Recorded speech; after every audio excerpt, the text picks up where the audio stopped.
हिंगोली जिल्हाभरामध्ये दरवर्षी Valentine day 14 फेब्रुवारीला आजची तरुणाई साजरी करते आणि मूळ संस्कृतीपासून आपल्या हिंदू समाजाला भरगडण्याचं काम हे पाश्चिमात्य लोकांचं आहे. आणि या माध्यमातून रोज डे असेल, मदर डे असेल, फादर डे असेल, अशी वेगवेगळे प्रपोज डे असेल, असे वेगवेगळे साजरे करतात.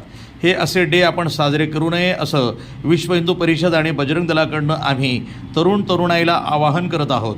मुळात काय आहे, हे प्रत्येक डे जे आहेत, mother day, father day, Valentine day, rose day, हे सर्व डे म्हणजे काय आहे, ते ख्रिश्चनांची, पाश्चिमात्य लोकांची संस्कृती आहे. आणि भारतीय हिंदू संस्कृती ही जगात सर्वश्रेष्ठ संस्कृती आहे. त्याच्यामुळे एवढ्या मोठ्या श्रेष्ठ संस्कृतीला त्याचा बिमोड कसा करायचा, हिंदू समाजावर कशा पद्धतीनं त्याचे नुकसान करायचं हिंदू समाजाचं संस्कृतीचं, या उद्देशातून हे सगळे वेगवेगळे डे आपल्या मनावर बिंबवल्या चालले तरुणाईच्या. आणि तरुणाई त्याच मार्गात भरकटत आहे. आज आपल्या हिंदू संस्कृतीमध्ये विवाह हा अरेंज करून केला जातो, स्वेरिंग करून केला जातो, एकमेकाच्या मनानं केला जातो, आईवडिलांच्या सगळ्यांच्या संमतीने केला जातो.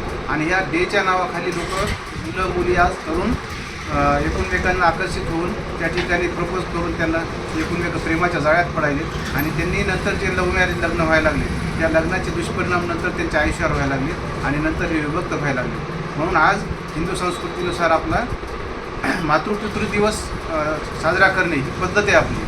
आईवडिलांची पूजा केली पाहिजे, आपल्या संस्कृतीनुसार आपण वागलं पाहिजे, आपले संस्कार काय असले पाहिजे, या उद्देशातून तरुणाईनं गेलं पाहिजे. म्हणून बऱ्याच वर्षापासून बजरंग दल, विश्व हिंदू परिषद सातत्यानं तरुण मुलामुलींना हे जागृत करण्याचं काम करते. प्रत्येक कॉलेजमध्ये, शाळेमध्ये जाऊन आम्ही त्याची जागृत करतो. आणि हा व्हॅलेंटाईन डे कोणीही हिंदू समाजातील तरुणींनी साजरा करू नये असं आम्ही आवाहन करतो. जय श्रीराम.